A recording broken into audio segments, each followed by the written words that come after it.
Good morning, everyone. Hope everybody's dialed in and up and running. You got the audio and the video together. Welcome to the RETTEW OSHA Fall Protection Stand Down this morning. We're very happy to have everybody. So we're going to go ahead and get things kicked off and started. We have a great program here for you today, and we have some very knowledgeable folks that will be presenting, and you'll have access to those folks here coming up very shortly. Just a quick overview of what we'll be doing today. We'll have panel discussions, and moderators will be presenting some various information. And then we're going to leave a great amount of time at the end to have your questions come in and let these folks answer those questions. And then at the very end, we're going to be giving away a prize. We're going to be giving away an MSA Latchways. It's a personal rescue device that assists with self-rescue.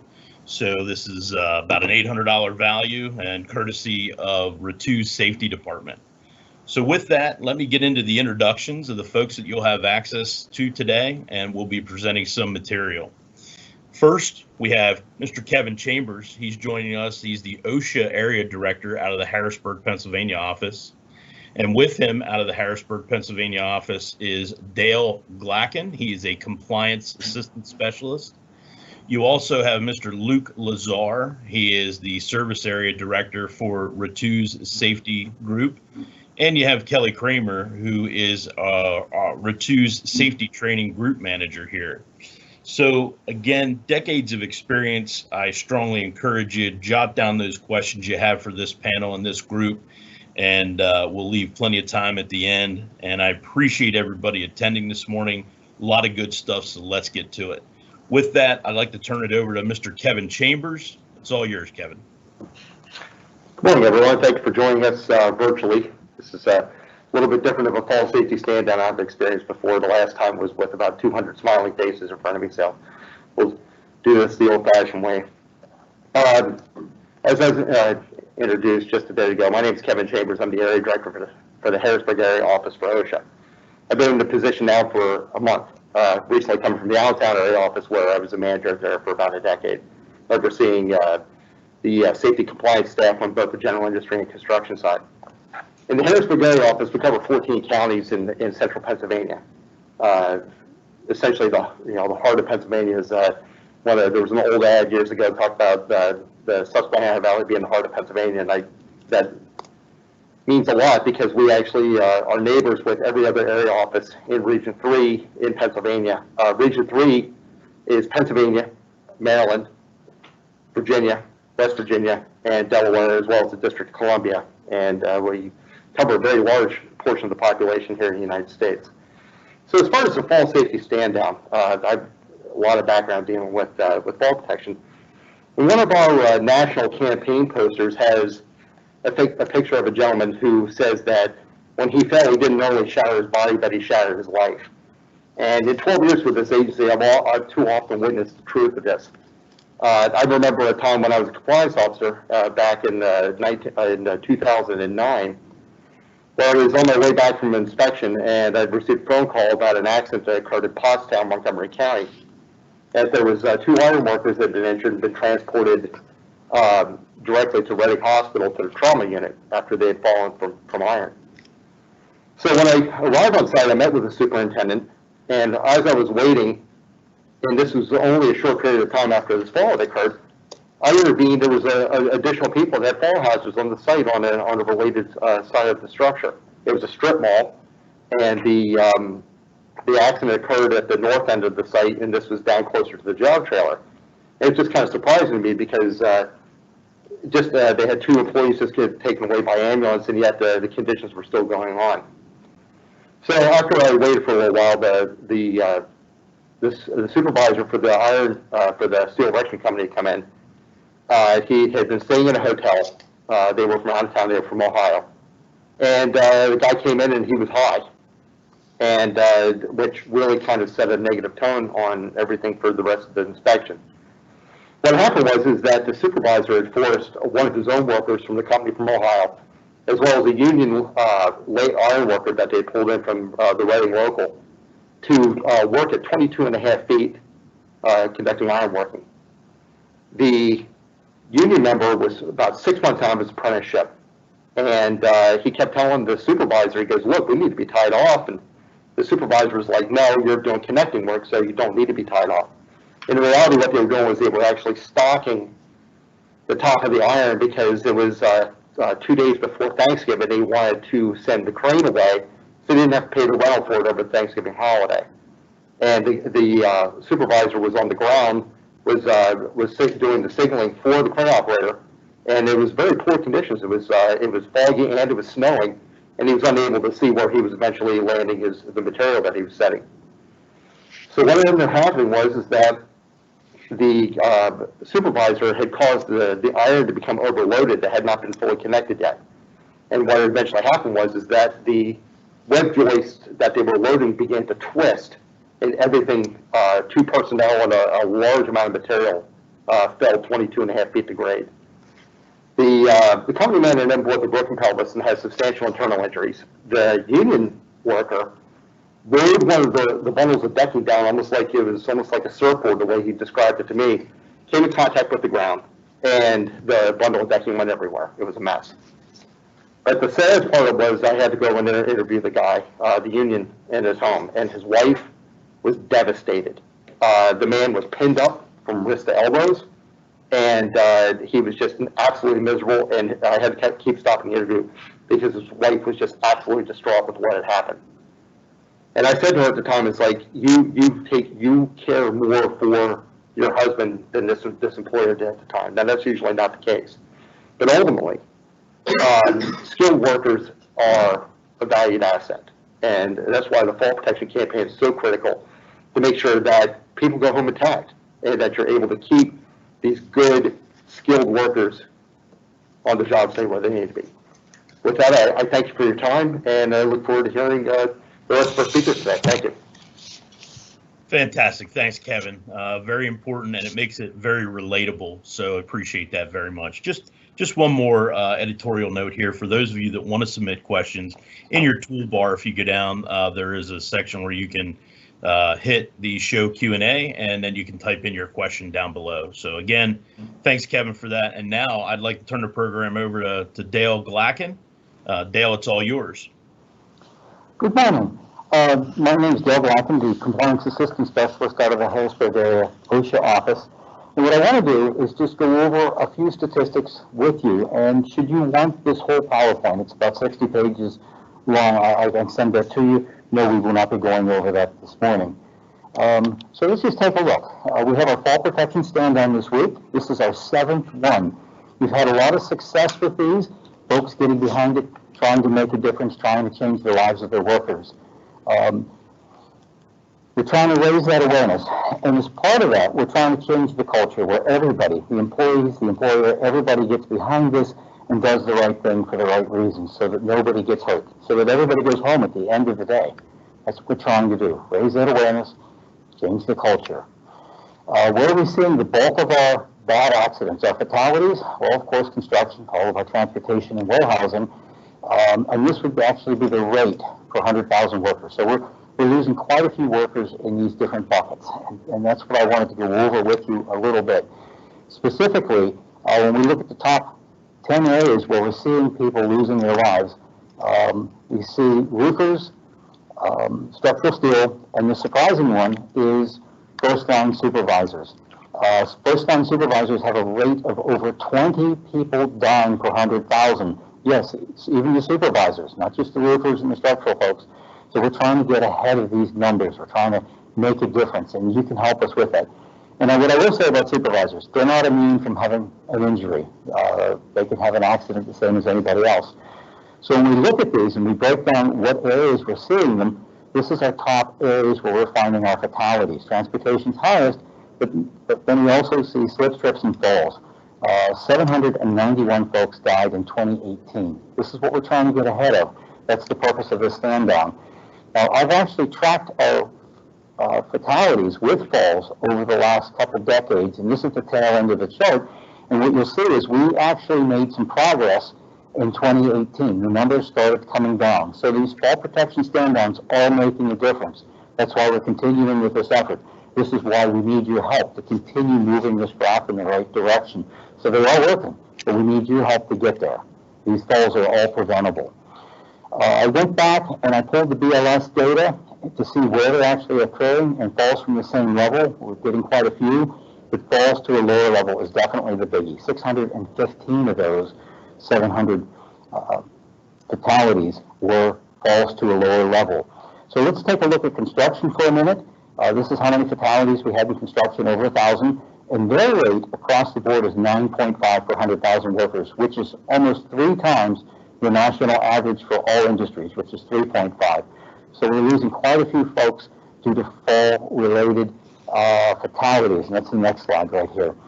So here's the 791, and 338 of those were falls in construction. Falls to a lower level was 320. So that's OSHA's focus with this fall protection stand down. We're trying to get ahead of these falls.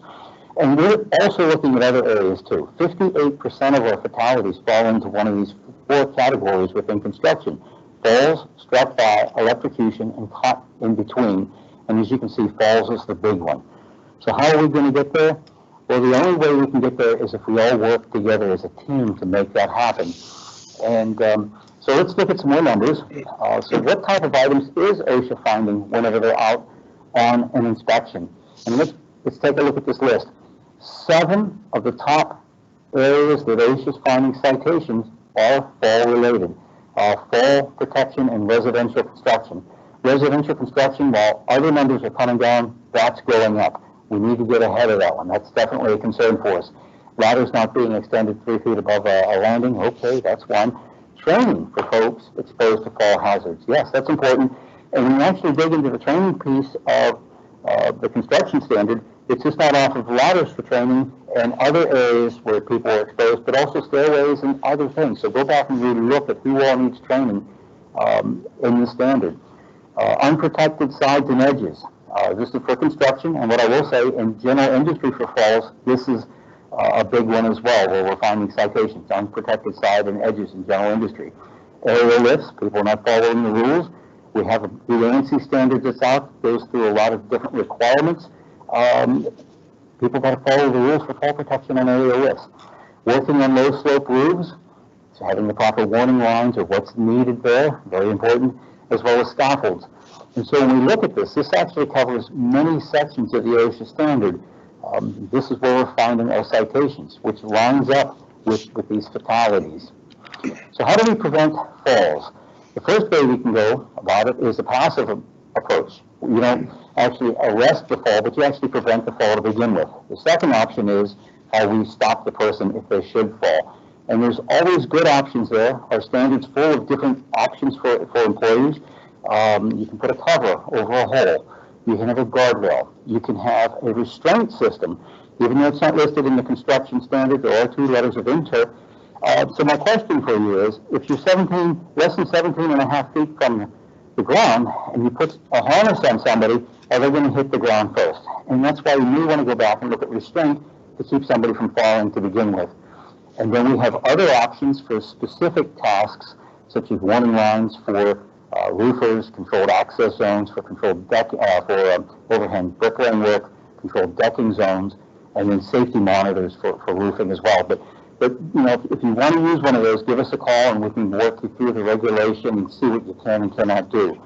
Then, of course, if you can't prevent it to begin with, the only other options are personal fall rest systems or safety nets. So make sure you're using all the tools in your toolbox, and different solutions work with different hazards.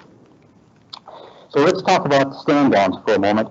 If you're going to have a stand down, be conscious of the fact that we are in a COVID climate right now. We need to protect people from this hazard as well. That you socially distance, people wear masks, and they do what's needed. So it's important to have the stand down. Maybe you can't have the 200 people stand there as you used to. Maybe you have to cut the number back to much smaller numbers, and you have to have more sessions, or whatever the case may be. But be conscious of that as you're having your stand downs this week. And what I will say is you can have your stand down for the next couple of weeks and still get credit for it with OSHA on our webpage. So let's just talk about these stand-down successes. We've seen a number of fatalities have come down. This is exactly what we're trying to drive at. We've had success with all 50 states. We've had folks overseas. We've had people throughout doing these stand downs. And this is the only way we're going to get ahead of this, if we all work together, focusing on what's needed to do things properly, knowing what the hazard is and how to protect yourself. 14% reduction in construction fatalities. And when I looked at the general industry numbers, we've had a 12% reduction in general industry fatalities. So that's good news. This is working. But the bad news is our work is not done. We have to continue the fight. We have to continue doing what we need to cut down on people getting hurt and falls. So here's a couple overarching 30,000 foot level thoughts for you. Plan out your work. Get your estimators involved with the job. Make sure they've included the fall protection requirements that's needed for the job on the front end, not after you've bid the job, but make sure you've planned it ahead. Provide whatever equipment's needed to do the job safely, whether it be harnesses or window bracket scaffolds or whatever the case may be, but provide the right equipment to help your workers be successful. And then train those workers to your expectations and let them know you're behind it. That you, as an employer, you're going to stand behind the employee to make sure they're doing it properly and they don't get hurt. We have a lot of resources on OSHA's webpage. We also have CPWR that works with us, as well as NIOSH, and a lot of good resources. One that I found that was very helpful is there's these infographics that CPWR and NIOSH put together. There's 24 of them, and each one could be a standalone toolbox talk. There's great infographics, very good. We have our OSHA webpage with plenty of resources there as well. And then as far as OSHA publications, I started listing off the fall protection and ladder safety publications OSHA has, and it was literally pages. We have tons of resources to help you. In addition, OSHA has recently put out additional videos to help you with your workforce. So if you're working virtually and you're trying to reach people, maybe they have their cell phones or whatever, this might be a good option. Maybe you can create a couple of your own videos as well. So after the stand down, make sure you put in for a certificate of participation. I would say this is a PDF file, so you can go back and print it as often as possible for your different construction sites. And I have heard that if you've done a stand down for 5 years, you will get recognition from from our national office, the head of construction, a different certificate. I haven't seen one yet, so once I see one, I'll know more what's coming out. So it'll be a little more recognition for having done this for 5 years in a row. So that's good stuff. So I think if we all work together, we can continue to drive these numbers down. OSHA is always a resource. So if you ever have a question, don't hesitate to call your local OSHA office. We're here to help you get it right. We want you to succeed. Our job is to work to lower the number of accidents, and this is definitely part of this, the stand down. Industry is also helping. I've seen where Warner Ladder is also doing some work with virtual sessions, and so this might be an opportunity for you as well. So everybody's getting on board with this. And then each year we celebrate Ladder Safety Month, which is in March of each year, and that will be coming up next March again. So with COVID, work safely. We want to make sure that we not only take care of falls, but we don't have people getting sick from the COVID. That's all I had, and thank you for your time.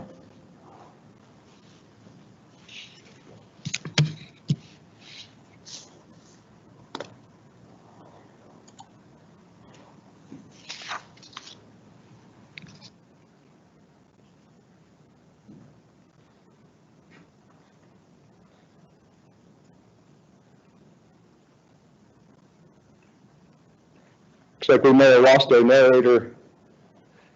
Paul, you there? Yeah, my apologies. Okay, Dale, thank you very much. Appreciate that. We had a lot of great information there in a very short period of time, but extremely useful. So thank you for that. Now I'm going to turn the program over to Kelly Kramer. He's going to cover fall prevention, protection, control measures. Go ahead, Kelly. Thanks, Paul. As a training manager here at RETTEW, I wanted to say thank you, specifically to Kevin and Dale for taking time. Kevin for sharing that story about the family, the wife, and that iron worker out in Reading who was injured and the consequences of those types of falls. And also Dale for sharing those statistics there on the deaths. And that's good news that after 7 stand downs, the fatalities are actually starting to decrease Still, 791 is way too many. Also sharing that statistic with supervisors. My supervisor happens to be here today, is Luke, and I didn't think he did anything, but it looks like some supervisors must actually do something if they're getting injured. But that's not good news either. I appreciate the toolbox talks as well. That's good, good information, good resources that we can use. And then lastly, I want to thank all the attendees. We have a really good turnout today, and that's really exciting to see, despite the COVID conditions and our circumstances as they are currently. So thank you all for your attendance, and we look forward to your questions and the wealth of experience that this group has. As we kick off this part, I want to share a video that with an individual, and without any further ado, I'll fire that up and we'll talk about the video a little bit and some control measures and some things we can do afterwards. Hey, Richard, could you come over here for a second? Hey, Richard, good morning. Hey, if you could, I need you to go up top there and straighten out that D-ring. We got some work that we need, and I need you to get that fixed properly before we get it going. All right, I got you, boss.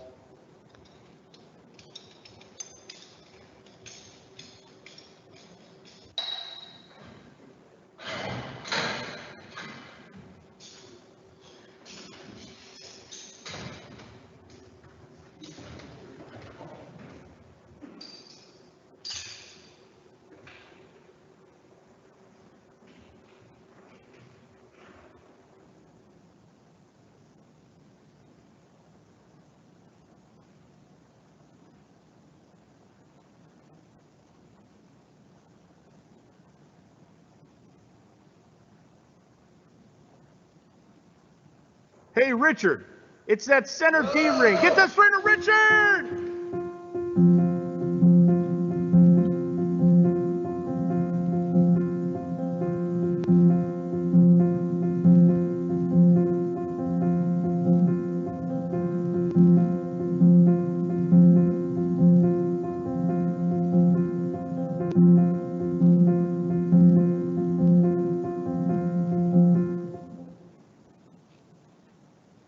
Dale, come quick!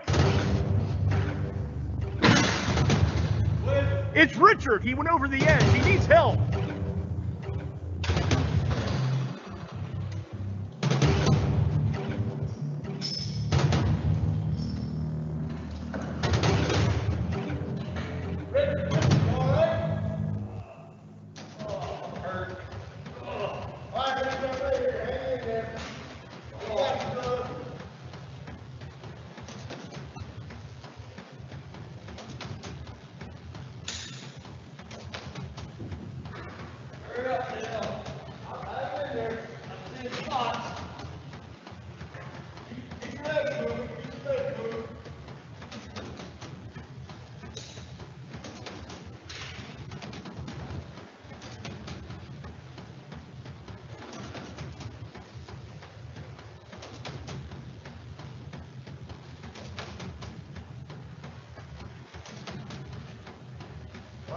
Come down, hook you up there, brother.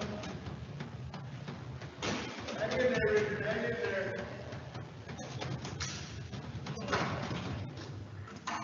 Hold on, Richard. Move your legs up. Help me, Ed. I'm here for you now. I'm there, that's all right.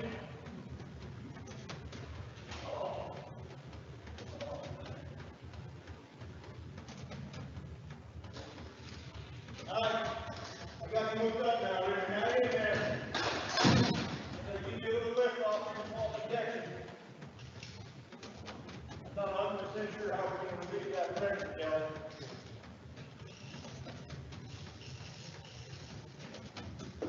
All right.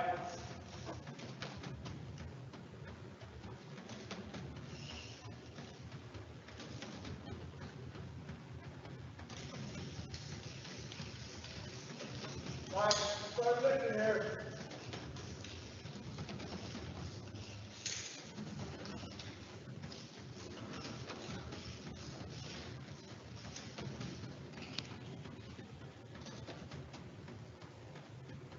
All right, head on the rescue line.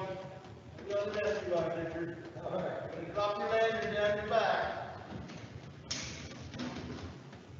Now you're coming down your back.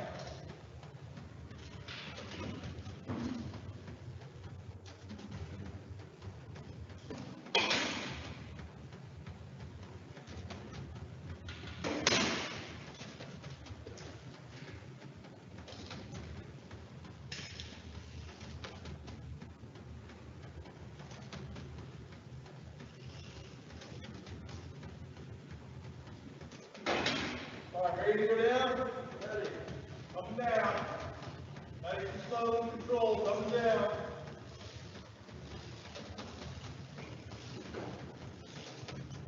All on the ground.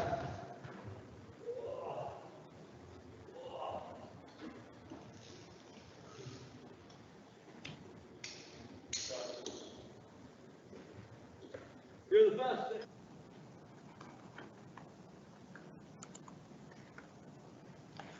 All right, so hopefully you picked up a little bit from that video. There was a staged fall and rescue, in case you were worried that was a real event. But some things that we're seeing, and I'll try to tie some of that back into what we just saw with that video. We conducted a survey of some safety professionals within the last year, and based on our field experience in that study, these are 5 fall protection solutions that we came up with that might be useful to you. The first one is planning to fall. Most or none of us, I believe, go to work and plan to fall, but realistically we should. That video there was 5 minutes, and that was staged. And I was hanging in that harness without any trauma. And I can tell you that you would not want to hang in a harness for very long after a fall. The statistic that you saw up there is, it says you have to, in the absence of self-rescue, the employer or you have to have a plan in order to rescue them in a timely manner. And I don't believe that many people are doing that, so we really should start to do that. Have things in place like what Luke just used there, which was a HiWorks rescue system.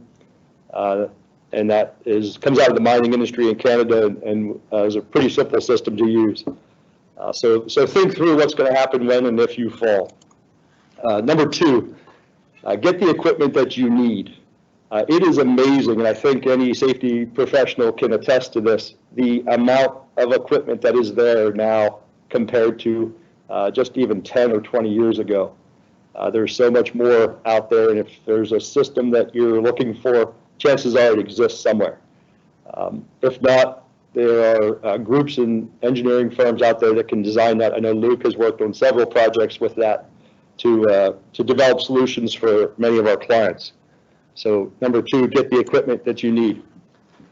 3, we see people tie off to things that aren't going to hold pretty frequently. Make sure that it's either a certified or a non-certified anchor point. Those are 2 of the terms they use in ANSI now, but we're looking for 5,000 pounds. So structural items, ones that are going to be what the term they use is unquestionably strong. So girders, beams, columns, things of those natures. Number 4, just simply using the equipment. I know that Dale and Kevin could testify to this, that most times it is just common sense, people just not using what they need when they're above 4 feet or above 6 feet, general industry and construction, to simply put a system in place to either prevent the fall like Dale suggested, or protect you when you do fall like a personal fall RS system. So simply using it, and then if you are going to use it, make sure it's used properly. Some of the things that we see most commonly, and Dale alluded to this one, was not having a 6-foot lanyard tied off at a high enough height. If you use a 6-foot lanyard to tie off at 10 feet, it's not going to work. So that would be an example of not using the equipment properly. Another one might be, a lot of people have started to use suspension trauma relief devices. That is not a self-rescue device. That is just as it says, that is a relief device. That is simply to buy you some time until somebody can get you down in what OSHA says is a timely manner. So there's 5 pretty, I don't want to say simple, but definitely doable fall protection solutions for you to consider. To make all that work, it's a stoplight that we use here at RETTEW. It's a simple tool that we use to remind our employees and ourselves of performing a self-assessment. So prior to doing a task, so in the example of the video, Richard going up there to adjust that D-ring, realistically, that should take a second to stop and think about what I'm getting ready to do. Assess, what are the things that could go wrong and what's the worst thing? So sort of prioritizing those hazards. The yellow part of that light is to assess the controls, the cautions, the things that you have in place. And then most importantly, the green part, which is the action part, to implement or put those systems into place, get the tools that you need.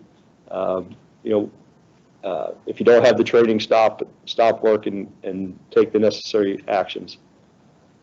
There's a couple approaches to that. The first one is your more traditional type approaches. Your training and your wait till somebody falls or has an injury, investigate the incident and try to make adjustments. And then the second way is more proactive, maybe a little bit more progressive approach, something we're seeing and having some success with here at RETTEW, and many of our clients are as well, the behavior-based approaches. Hazard observations, JSAs, things like that. I know that's a lot of information in a relatively short period of time, but that's what we're seeing in the field, and based on that professional survey that we did recently, that's some of our findings. So with that said, I'll turn it back to Paul. Yeah, thanks, Kelly. And if I could just add one thing to the end of that, with the video you saw there, it seemed like it took forever for them to get Richard out of there. And that's a key point to this. Know and understand your equipment. If something happens, I couldn't agree with Dale more. The critical piece to this is prevention. But as we all know that this stuff will happen. If it does, you need to be prepared. The first time that you're looking at rescue equipment shouldn't be when the event happens. So know and understand that. That's a key part of you being successful, because time is pretty critical. All right, with that, we're going to switch over now to the Q&A section. We do have some questions that have come in, so we're going to go ahead and launch into that. This is going to be open up to the panel. We'll let the panel decide who's going to answer these questions. The first one that I'm going to get out of the way, we had several questions come in about the presentation itself. So Kelly, I'll let you field, is the presentation going to be available to all the attendees here today? Yeah, sure. I don't see any reason why we couldn't do that. Okay, perfect. All right, then let's get into our first question here. It comes in from Anonymous. It says, I'm a safety coordinator at a fabrication shop. We've been struggling to find the best place to have our guys tie off. We have overhead cranes, so they sometimes use that, but it's not ideal. We can't use the horizontal because they're on top of a unit and there would be no clearance to fall without hitting the unit. What would you recommend as a way to tie off?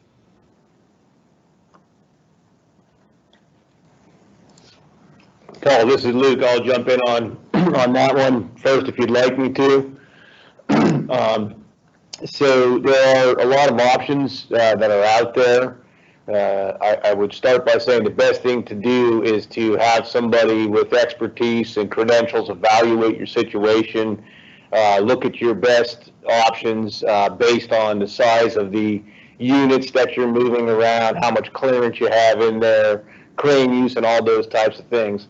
Those options could include anything from the possibility of a jib arm style unit that mounts to a column that swings out over the top of the unit but yet remains under the overhead crane.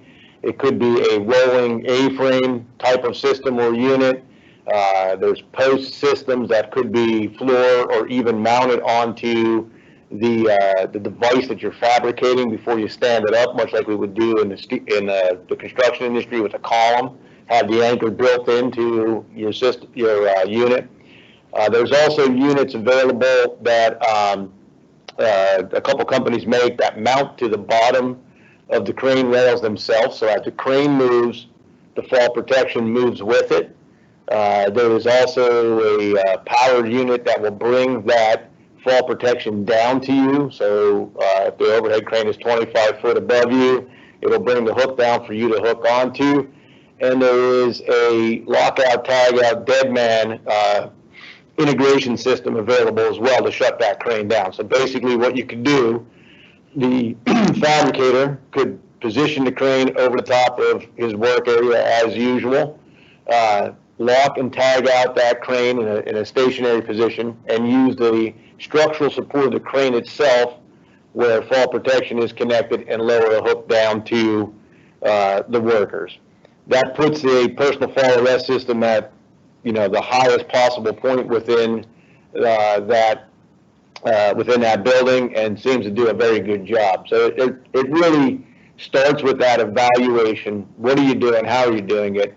Get your stakeholders involved, your EH&S professionals, your engineering department, people with money that can budget for the work. But most importantly, the two groups are the users, the actual fabricators themselves, and then I always recommend in a plant that you have maintenance involved as well, because they think of things and do things that the normal production type operators don't normally do. Okay, perfect. Thanks, Luke. And just a reminder, if you have questions, please go to the Q&A section there on your toolbar, type them in, and we'll get them out. The next question also comes in from Anonymous. It says, for non-construction related work, example, servicing an HVAC RTU units that's 30 feet back from the leading edge, are barrier lines still required? Yeah, you want to take that one? Yeah, this is actually Yeah, you might. This is actually addressed in OSHA's new walking and working standard. And what I'll say is, if you're going to use that standard, I would strongly recommend wrapping your arms around the whole thing, because you won't find the answer in just one little piece.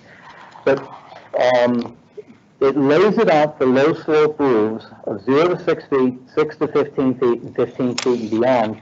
And basically, depending on what your circumstances are, it would depend on whether or not you need a designated area. So let's just take a look at 15 feet and beyond, because you said 30 feet.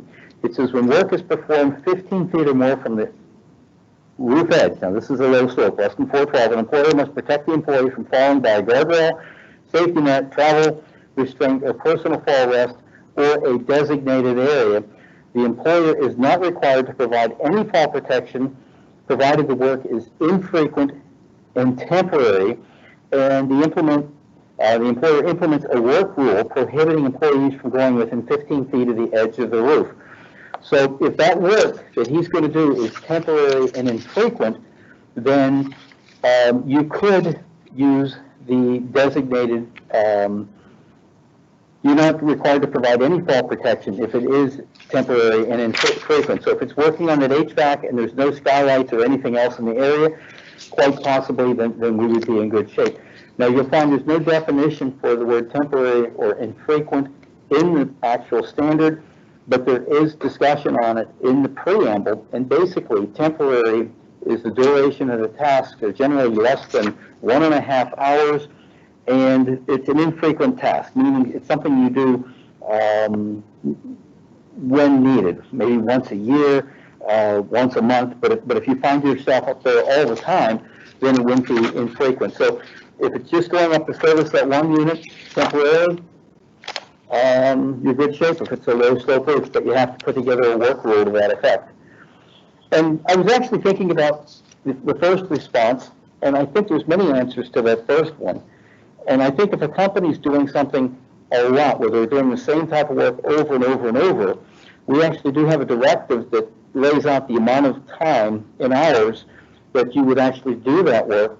And if you find you're doing it a lot, you may want to put together a permanent work stand with handrails, red rails and stairs and everything to actually access that workspace. But if it's a one-off, then a lot of the things Luke had would be great for that. But if it's a production operation, then you need to look a little bit further at it and try to engineer the problem out on the front end so you don't have a fall issue. That's a great follow-up, Dale. I was thinking of some of the facilities that I've been in where the work type is very variable. When I heard I think I heard fabrication shop in that, and I pictured, one day they're fabricating a Thelman, and the next day they're fabricating something else, and it's larger, different shaped. Even if they are, I don't know, they're fabricating a commercial boiler. Those commercial boilers may have different shapes to them, sizes, configurations. That was my consideration. But yeah, certainly if you're fabricating the wing for an airplane, you're going to do that more than one time. A work platform would be the way to go. Absolutely. Great. All right. Thank you both. Let's jump on to our next question here. Ann asks, we work in the concrete construction industry. There are occasions where workers, not always ours, need to walk the top of open block walls, generally 8 to 12 feet off the ground, in order to fill the block cores with concrete. Is there a standard method of fall protection for this type of scenario? Generally, there are no support beams to tie off to, and the workers need to walk the length of the walls. Additionally, there can be tripping hazards due to exposed rebar sticking out above the top of the block. Do you have any suggestions to help mitigate that hazard? We can take that one. I suggest using a scaffold. But the reality of it is that, an unguarded edge, I mean, something that's just that fraught with variability on the actual width and the protrusion hazards, and is there a potentially loose concrete block. There are provisions in the scaffold standard that allow for some variable guardrail use depending on the exact trade work. I mean, generally speaking, it's, you're being left with a lot of potentially hazardous, unguarded, unstable edges, and that would just simply have to be something that would have to be evaluated, have some sort of job hazard analysis, and then just put the appropriate controls in. Unfortunately, it's, what I'm trying to envision looks like the man trying to walk the top of a tightrope to me. But if anybody's working on the top of something that would be as simple as a block wall, or even something that's cast in place concrete, walking off the top of the formwork is generally not a wise thing to do. That would be, engineer it out if you can, or use conventional fall protection if necessary. But if you have the ability to put a scaffold up, I would say that that's your best bet 9 times out of 10 for something like that. Yeah, I can add to that or second that. We've seen cantilevered systems used for that scaffolding, as Kevin mentioned there. Rough terrain scissors lifts possibly. If those are not feasible, I know MSA and Miller both make a temporary horizontal lifeline that we've seen other companies use, but that is, as Kevin said, that's like a last resort, only when the others aren't possible, because you're not preventing the fall. And if it's only whatever, 8-10 feet you said there, they certainly would or could still hit the ground.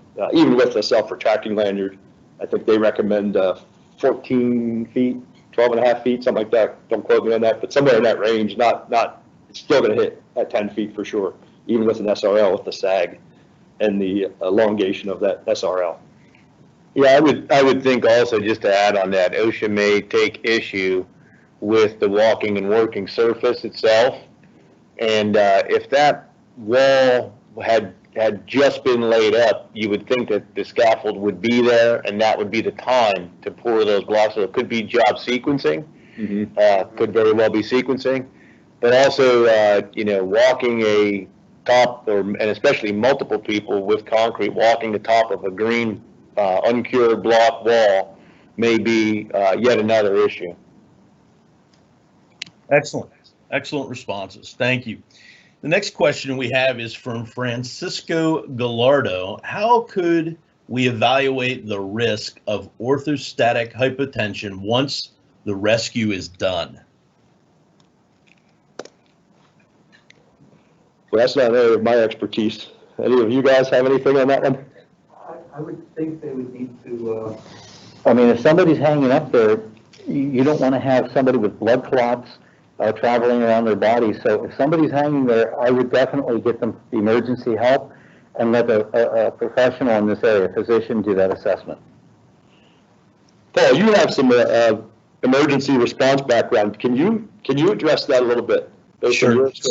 So my comment to that is very simply that anytime you have any type of injury of that nature, it is absolutely to get them to be evaluated by a medical professional. And also, you know, if you're looking at the pre-event type of thing, if you have a choice, and it's you can't see Luke and I, but if you had a choice to put Luke in that position versus myself, Luke's very petite versus me. I'm very healthy or stout, shall we say. So obviously the impact of a potential fall is going to be very different just simply due to gravity, right? So evaluate some of that on the front end when you're making those decisions. And then absolutely, if you have any type of event, regardless of size, scope, or magnitude, get them to a medical professional to be evaluated. Thanks, Paul. Let me add in there, let me jump in there. I don't know of a specific risk evaluation criteria or medical process that ensues or follows. I will tell you from experience, having many years ago had the opportunity to take a fall and be caught, I will say, with a non-shock absorbing lanyard and a early on full body harness that at the time I was 19. And as Paul said, I am kind of petite, so I didn't really accelerate that much. But I was in tremendous pain afterward, and within the few moments, probably similar to that video length, maybe 5 minutes till I was rescued, I wanted to see a doctor. So I would suggest that you get that person. There's some information available about recovery position, which is, you know, don't put them directly into the prone position. It's you start with sort of a seated position, if you will, like you're sitting in a lounge chair kind of position to slowly get that blood flow back to normal. Because if you think about what you have in a harness is very close to or almost equivalent to 2 tourniquets on your femoral arteries. All right, so that's one of the major issues. I will tell you that I sustained a broken collarbone when I fell, and you know, my first reaction was to reach back to get the harness, to get the lanyard to pull myself up. I'm right hand dominant. It was my right collarbone that was broken. I couldn't even move my right shoulder. Could not even move my right shoulder, and the pressure of that harness against my my chest and shoulder area was excruciating. It was excruciating. Well, yeah, okay. Yeah, I just wanted to weigh in on that. Just an actual lesson learned off of that. It's like Luke was saying. I was involved with a fatal fall a number of years ago. Somebody was supervising, and one worker fell to his death. Another one had an arrested fall, and he was left hanging because they attempted to try to resuscitate the person that fell first. Now, he hung in his harness for a while, and at the same time, he's hanging there looking down at his coworker, his friend, that was laying there potentially dead. And the one risk factor that isn't put into play a lot of time is shock. And you could be physically uninjured and still end up having injuries from shock because your body does weird things under stressors. In the video earlier, Richard was looked like he was jogging in air. What can you tell us about that, Kelly? Yeah, that's a technique that if you are in a fall and you what you're trying to do is prevent that orthostatic shock and try to get blood movement, keep it from pulling in your legs. You saw some of those symptoms in that video. There was some statistics there that were pulled from a study that was done in 2002. Yeah, and most of that is directly related to that. So if you keep your legs moving, like you're running in place, that will buy you some time. Those suspension trauma relief devices also do a nice job of that. If you don't know what those are, I don't have a picture currently, but they are a add-on device to your harness, and they clip on near your hips, and There's different methods to deploy those, but they basically give you a place to step into and lift that weight up off your legs. But in the absence of that, you can run in place. All right, great discussion there, folks. We'll move on to the next question. The next question comes in from Lamont Sanford, and he states, how often am I required to inspect my fall protection equipment, and is it required to be documented? I have several documents right here in front of me, and I was looking that over because that question comes up in training all the time. So MSA, Miller, DBI, SALA, they all require, and OSHA, all require a daily inspection prior to use by a competent person. So that's the requirement. ANSI, which you may be aware of, is a recommendation. And ANSI has a couple recommendations, and that's depending on general industry or construction, but either every 6 months or once a year, is recommended that it be inspected by a competent person other than the user. So I really like my harness. I'm comfortable with it. Luke has a independent, objective viewpoint, and he says, "Kelly, that harness you're using is a piece of junk. You need to get rid of that." So he's got a different view on that. So he should be, or somebody like him should be looking at that harness. Does that need to be documented? According to OSHA, no, it does not. These guys can verify that for me, but there are methods to document that. I know DBI SALA, for example, has electronic method. Probably the other manufacturers do as well. But you can put that into a spreadsheet if you have a huge amount of equipment and you need to keep track of that a little bit better. I know when we do them on an Excel spreadsheet so that we can track them and provide that to our clients. So. All right, Yeah, great. I will add to that very quickly, though. If you had an employee that suffered an arrested fall or there was some sort of failure of equipment, while there is not a specific requirement, we will end up asking for it as part of an investigation. So it's like anything else. It may not be a requirement, but it's strongly recommended because if it was never written down, it usually doesn't happen. Like I said, it's not a legal requirement, but we would ask for it if there was an event. Yeah, Paul, I'll add on there.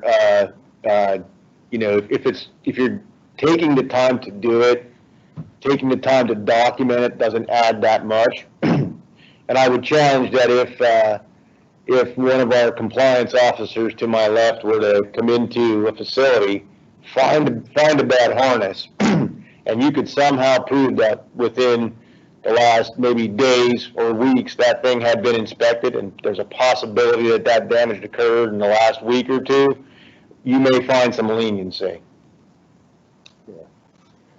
Okay.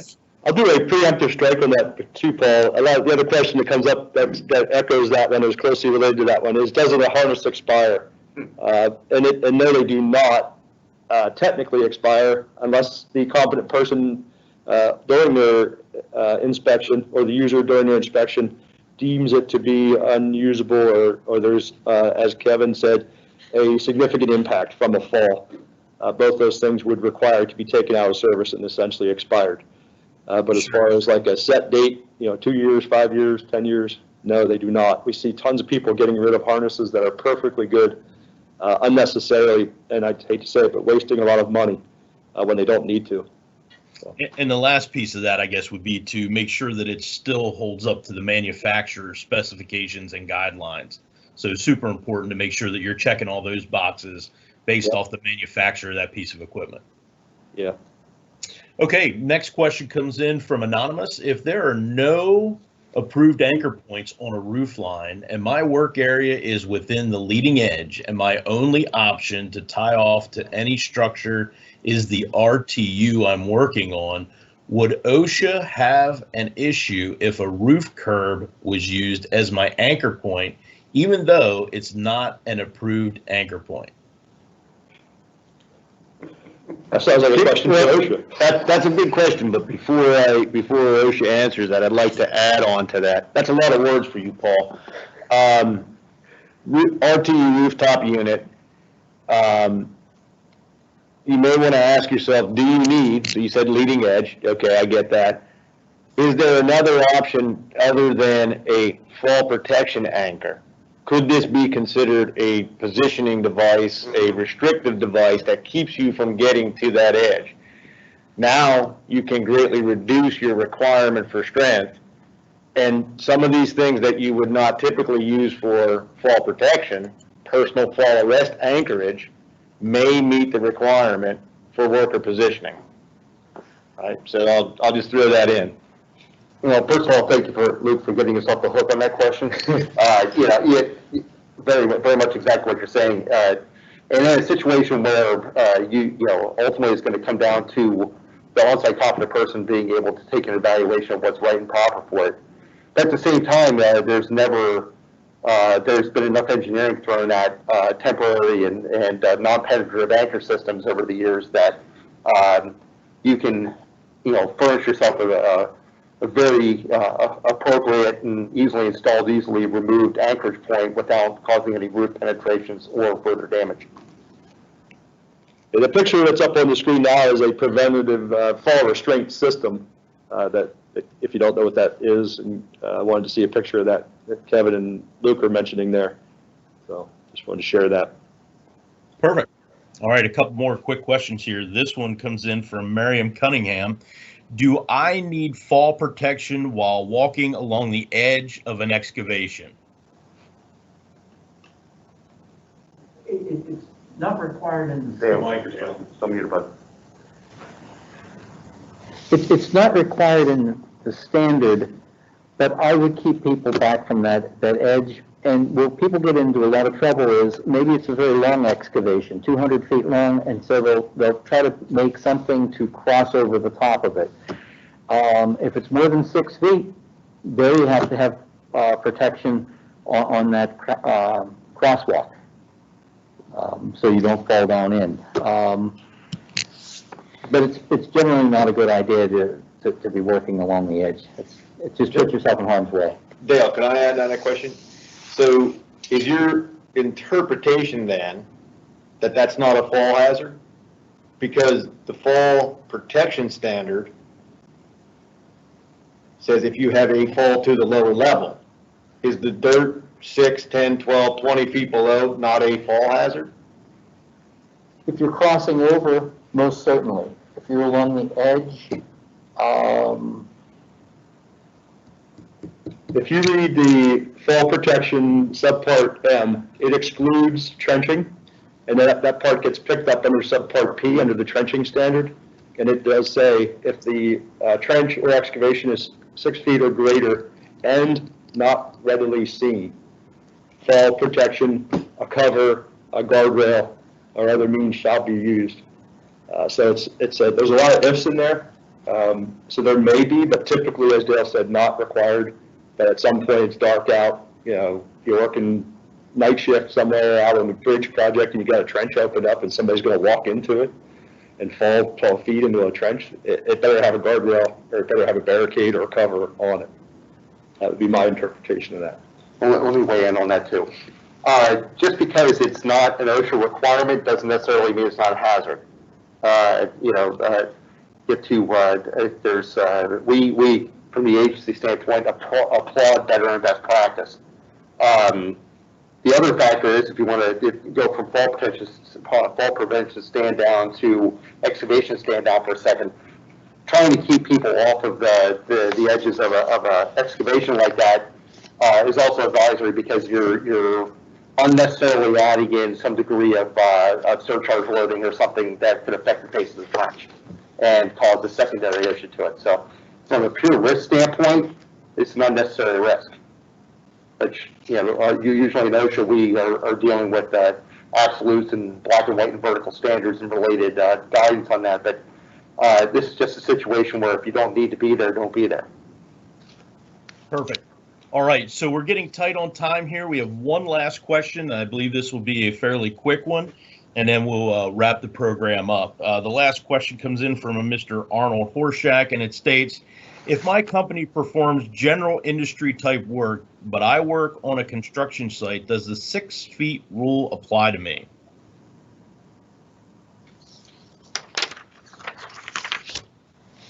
If you're doing general industry work, you're in then you gotta go to the 4 feet versus the 6.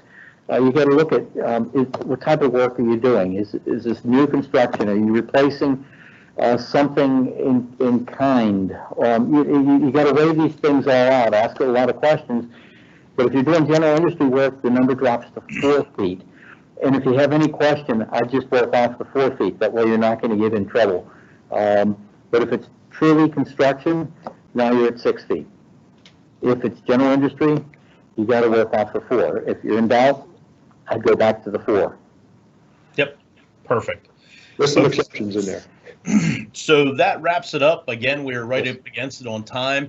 If you have any further questions or need clarification on anything based off the questions that were asked and answered, please get them to Kelly Kramer, and Kelly Kramer will work on getting you an answer out for that.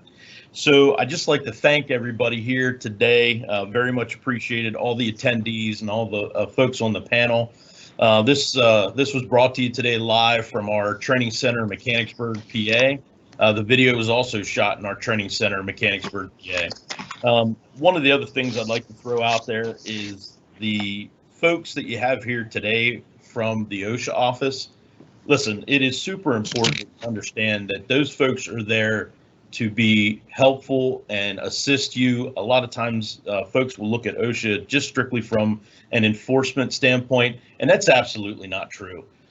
We rely heavily out of this office and the assistance and guidance that's provided, and I can't encourage you enough. People need to do that more often. It will make your program stronger. You got no better resources. Don't be frightened or scared to reach out to those groups. Extremely helpful and beneficial. So I really want to thank both of you folks from coming out from the office today, Kevin and Dale. Really appreciate your time coming out here today. It's very helpful having you here. All right. So last but not least, we will take, and the giveaway today, and just to recap, is it's an MSA Latchways personal rescue device. Very lightweight, unobtrusive personal rescue device.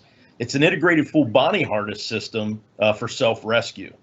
In the event that a fall does occur, it helps lower that person to the ground in a very controlled descent. Value of that is about $800. And the randomly selected number that was drawn today is a Deepak Kumar Saha. That is the winner of that unit today. And if I mispronounced that in any way, my humble apologies.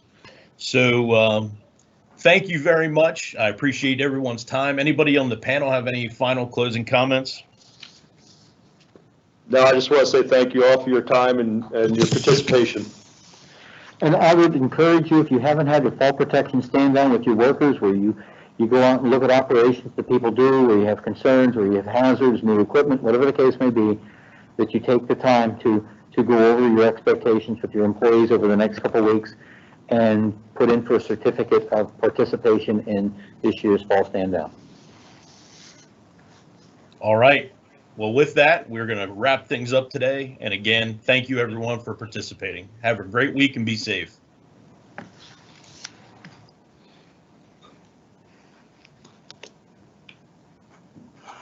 Remember the Wizard of Oz?